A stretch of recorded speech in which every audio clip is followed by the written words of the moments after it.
Hi, it's time for another coffee break. Housing affordability is a major concern, especially in the last few years. What I often hear from people is who can afford to buy in this market? Or where do these buyers come from?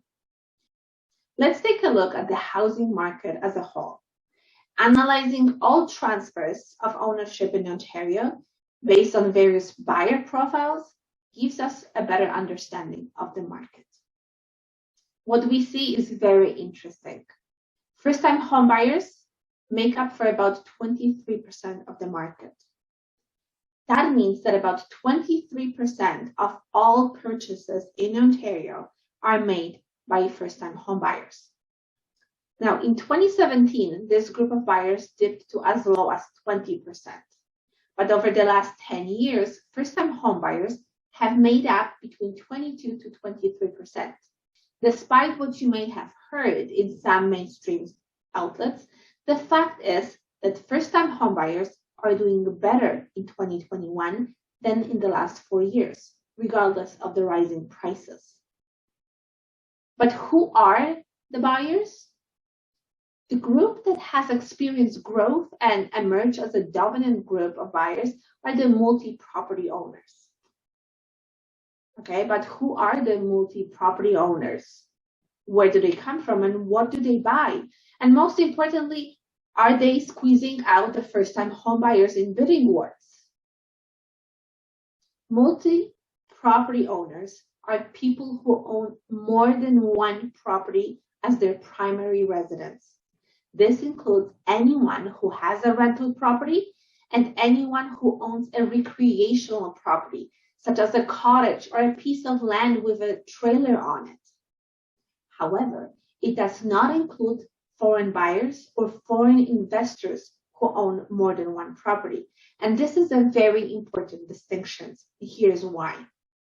In 2018, multi-property owners started to grow as a group of buyers in Ontario, while foreign buyers started to decline.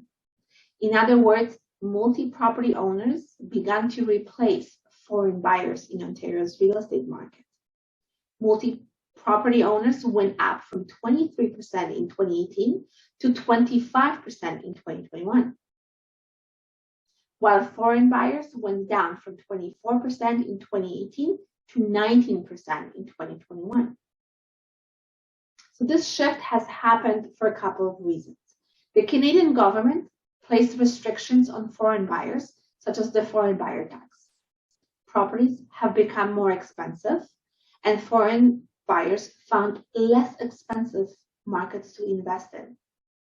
The pandemic has made travel more difficult, and foreign buyers are not coming to this part of the world anymore, or not as often. Another important factor to keep in mind is that during the pandemic, many people have purchased cottages and various recreational properties. The cottage market has especially boomed in 2021 as many families chose to staycation and stay in the province. And all of a sudden, they are lumped in the same category of buyers as investors. The main takeaway from this analysis is that multiple property owners are not necessarily squeezing out the first-time homebuyers in Ontario's bidding wars. They are instead replacing the foreign buyers. Take a look at these numbers. We can infer that investors are less likely to buy their second or third property in Toronto and Peel region, and do not necessarily compete with first-time homebuyers. In Halton, however, the interest of the first-time homebuyers and multiple property owners converge, especially in Burlington and Milton, where properties are less expensive. Also, in the last few years, Oakville has been able to offer new condominium apartments that attract both first-time homebuyers and investors. In recreational regions such as Muskoka, buyers are seeking recreational properties rather than first purchases. While in cities such as Waterloo, first-time homebuyers dominate the market. This trend can be explained by better affordability rates as well as job opportunities for new graduates. What else do we know about buyers? 67, almost 68% of first-time homebuyers are millennials.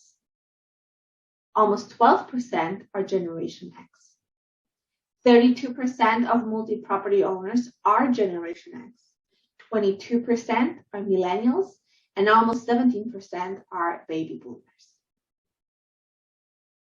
High demand for real estate comes mainly from millennials, who constitute the largest demographic group since the baby boomers and are looking to buy their first property, thereby increasing the demand for housing and driving prices up. During the last 18 months of the global pandemic, first-time home buyers have constituted the second largest group of buyers in Ontario. High demand also comes from Generation X of multi-property owners who see real estate as the safest investment during times of crisis and economic uncertainty. Now, both groups of buyers are motivated by low interest rates. While upgrading to a large property might not be the most popular reason to buy in the current market, buying a second or third property as an investment, as well as buying a first property, are the top reasons. Interestingly, investors or multi-property owners are local families and not foreign buyers, as was the case during the pre-pandemic era. So the questions to consider are your kids ready to take the plunge and buy their first home? And are you able to help them with a down payment? Or are you considering to buy a second property and create a residual income for your family, perhaps a nest egg for your retirement?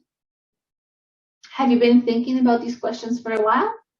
Well, reach out to me or your favorite agent and talk it over. Possibilities are endless. If you like what you hear, click like. This will help you to push the content to other people who might find it valuable. If you want to hear from me again, click the subscribe button now.